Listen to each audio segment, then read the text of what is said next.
नमस्कार, दिव्यांग news special channel में आप सभी का बहुत बहुत स्वागत है। मैं आर.के. शर्मा जयपुर से और आज बात करेंगे केंद्रीय बजट 2024-25 के बारे में। दिव्यांगों के लिए कैसा ये बजट रहा, क्या कुछ इसमें मिला है, पिछले वर्ष की तुलना में इस बार के बजट में कितनी वृद्धि हुई है और बजट से पूर्व विभिन्न बड़े संगठनों की तरफ से क्या कुछ सुझाव लिखित में वित्त मंत्रालय को दिए गए और बजट घोषणा के बाद में क्या कुछ प्रतिक्रिया संगठन या उससे संबंधित लोगों की रही है, उस पर भी बात करूंगा। सबसे पहले तो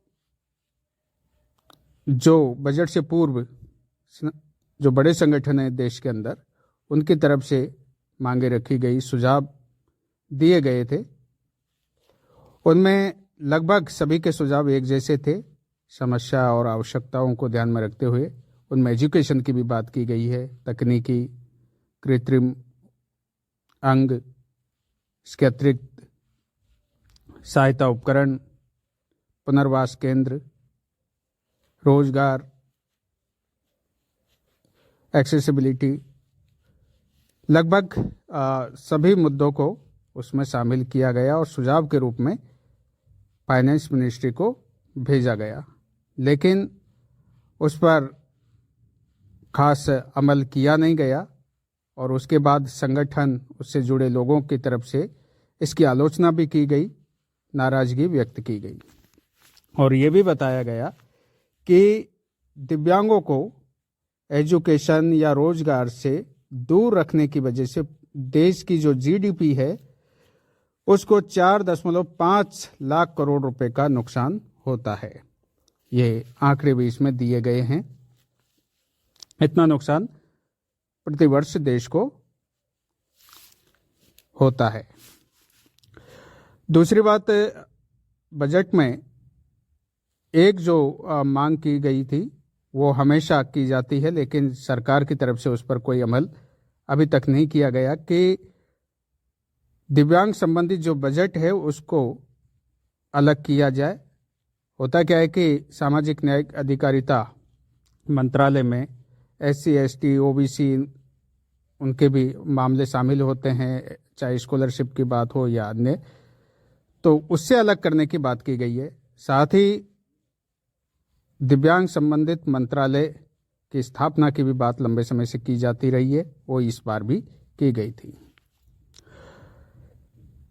एक और महत्वपूर्ण बात यह है कि 2011 की जो जनगणना है उसके हिसाब से हर साल जो है बजट दिव्यांगों को लिए दिया जाता है और उस समय जो जनगणना की गई थी, दिव्यांगों की संख्या 2.68% उसके आसपास थी और आज भी उसी के आधार पर यह बजट दिया जा रहा है, जबकि बजट में बढ़ोतरी होनी चाहिए। लंबे समय से जो है जनगणना नहीं हुई है और दिव्यांगों की जो जनसंख्या है, हालांकि जो 2011 में जनगणना हुई थी उस पर भी सवाल खड़े होते रहे हैं, आंकड़े कम दिखाए गए हैं, ऐसा आरोप सरकार पर लगाया गया है। सही आंकड़े नहीं दिए गए, बहुत कम आंकड़े बताए गए हैं, जबकि दिव्यांगों की संख्या उससे कहीं ज़्यादा है। इसके अलावा पिछली बार का जो बजट था 2024-25 का, वो भी देख लेते हैं। जो DEPWD के लिए दिया गया था वो था 1225.27 करोड़ रुपए का। ये 2024-25 का बजट था और इस बार के बजट में थोड़ी बहुत वृद्धि हुई है, बहुत ज़्यादा तो नहीं, लेकिन थोड़ी सी वृद्धि इस बार बजट में की गई है। इनकम टैक्स को लेकर भी मांग उसमें रखी गई थी, मैं बताना भूल गया था। 80U के तहत जो छूट मिलती है कि उसमें बढ़ोतरी होनी चाहिए और नई स्लैब के आने से उसका फायदा दिव्यांगों को नहीं मिल रहा है जो गवर्नमेंट जॉब में हैं। तो ये भी मुद्दा उसमें रखा गया। Pause recording button. अब बात करते हैं 1 फरवरी 2025 को केंद्रीय बजट घोषणा के दौरान दिव्यांगों के सशक्तिकरण के लिए आवंटन राशि के बारे में।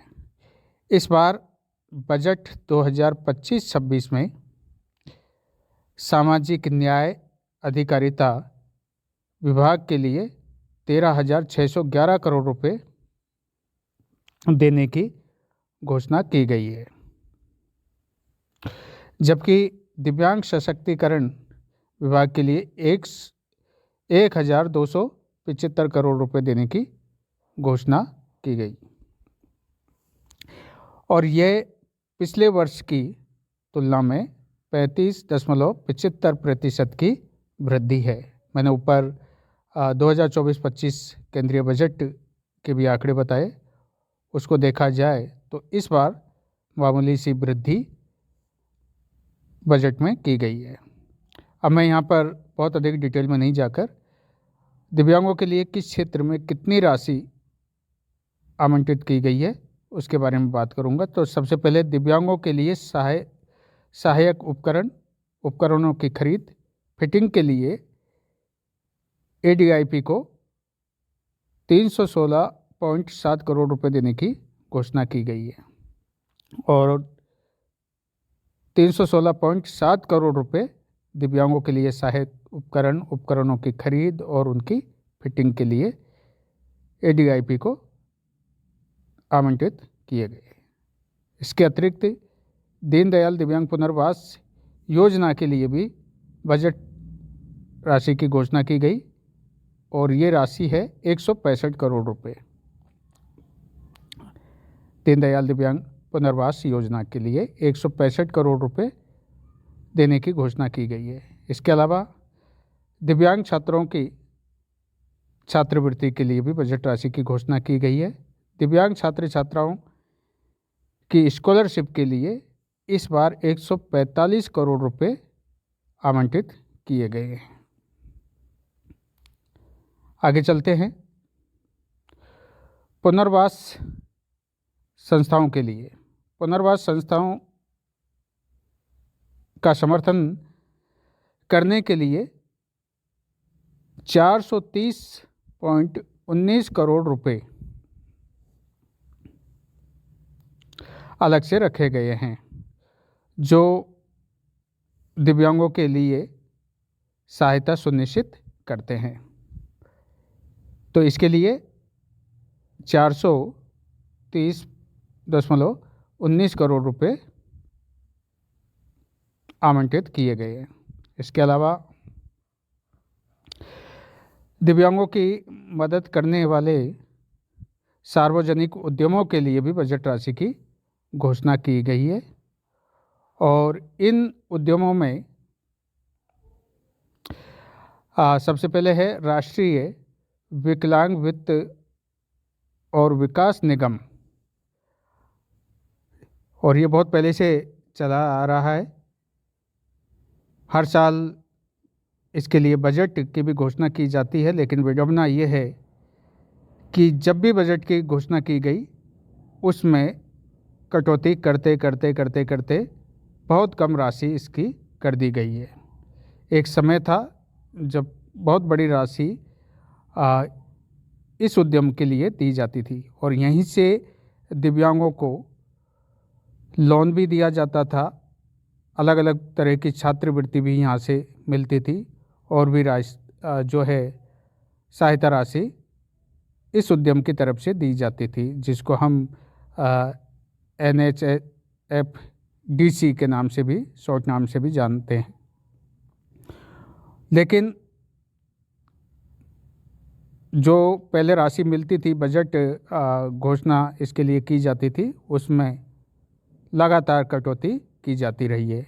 50,000 तक का जो लोन कोई दिव्यांग लेता था तो उस पर कोई ब्याज नहीं लिया जाता था। उसके बाद 1 लाख या उससे अधिक का लोन लिया जाता था तो वो कम जो है इंटरेस्ट पर मिलता था। लेकिन अब इसके कहीं बहुत ज़्यादा चर्चा भी नहीं होती है। तो इसकी स्थिति बिल्कुल अलग हो गई है, एक तरह से मैं यही कहूँगा। इसके अलावा भारतीय कृत्रिम अंग निर्माण निगम और इसके जैसी जो अन्य संस्था हैं जो इस क्षेत्र में काम करती हैं, उसके लिए भी 240 करोड़ रुपए बजट आवंटित किया गया है। और 240 करोड़ रुपए की जो बजट राशि घोषित की गई है वो भारतीय कृत्रिम अंग निर्माण निगम या इसके जैसी अन्य जो संस्था है उसके लिए घोषित की गई है। तो ये 2025-26 का बजट था और दिव्यांगों को इन क्षेत्रों में जो मैंने ऊपर बताया है इसके लिए राशि आवंटित की गई है, वो भी मैंने बताई है। विभिन्न संस्था और जो दिव्यांगों के लिए सामाजिक कार्यकर्ता हैं उनकी तरफ से इस बजट को लेकर नाराज़गी व्यक्त की गई है। इसे दिव्यांगों के लिए निराशाजनक भी बताया है, आलोचना की गई है और उनका मानना है कि 2011 की जनगणना के अनुसार ये राशि दिव्यांगों के लिए दी गई है जो कि निराशाजनक है। बीच में 2021 में जनगणना नहीं हुई और पुराने आंकड़ों के हिसाब से दिव्यांगों को बजट में शामिल किया जाता है, बजट आवंटित किया जाता है, जबकि दिव्यांगों की संख्या प्रतिवर्ष बढ़ती है और उसको देखा जाए तो ये राशि बहुत कम है। और इसी को लेकर विभिन्न संगठन और सामाजिक जो कार्यकर्ता हैं उनकी तरफ से इसकी आलोचना और अपनी नाराज़गी व्यक्त की गई है। इसके अलावा कुछ और भी खबरें हैं, उन पर मैं संक्षिप्त में बात करना चाहूँगा। तमिलनाडु से भी एक खबर आई है। जो दिव्यांग बच्चों के लिए स्पेशल स्कूल वहाँ पर चल रहे हैं उनकी तरफ से हर महीने फीस वसूल की जाती है, उसका एक बड़े संगठन ने विरोध किया है और उसका कहना है कि दिव्यांग बच्चों से ये फीस जो ली जाती है ये बंद होनी चाहिए। दिव्यांग बच्चे इतने समर्थ नहीं होते हैं कि संस्थाओं को, जो स्पेशल संस्था है, उनको फीस जमा करा सकें, तो इसका वहाँ पर विरोध किया गया है। इसके अलावा एक खबर और आई थी जो कि अमेरिका के लॉस एंजल्स में आग लगी थी, उसको लेकर थी। लॉस एंजल्स में जो आग लगी उसमें दिव्यांग लोग भी प्रभावित हुए, खासकर दृष्टिबाधित लोग, और उनके लिए फिर एक रेस्क्यू ऑपरेशन ब्रेल काउंसिल की तरफ से चलाया गया था। 12 ऐसे दृष्टिबाधितों को चिन्हित किया गया था जिनका उस आग में सब कुछ जलकर खाक हो गया, कुछ भी नहीं बचा। वहाँ पर ब्लाइंड की संस्था भी चल रही थी और संस्था में पढ़ने वाले स्टूडेंट को पहले ही रेस्क्यू करके निकाल लिया गया था, लेकिन 12 दृष्टिबाधितों के विषय में खबर आई कि उन्हें रेस्क्यू करके बचा लिया गया, लेकिन उनके मकान जो भी कुछ था वो सब कुछ उस आग में जल गया।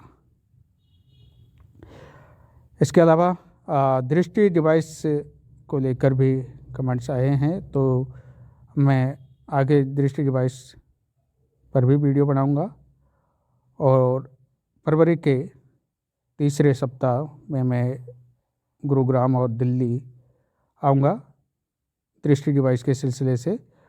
और अभी मुंबई से भी 30 डिवाइस का ऑर्डर आया है ऋषभ वगैरह के पास, तो उसको तैयार कर रहे हैं। मेरे पास भी 3D प्रिंटर है, तो मैं भी ज़रूरत पड़ने पर जो उपकरण हैं दृष्टि डिवाइस संबंधित जो पार्ट्स हैं वो भी तैयार करता हूं जब भी समय मिलता है।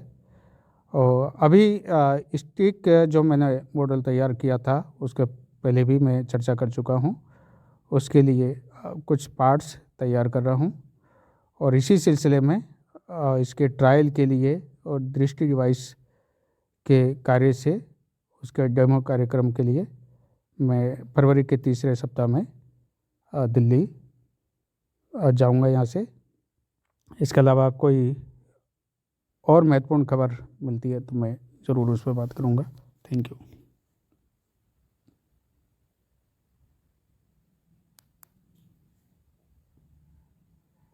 Navigate up. Add to favorite.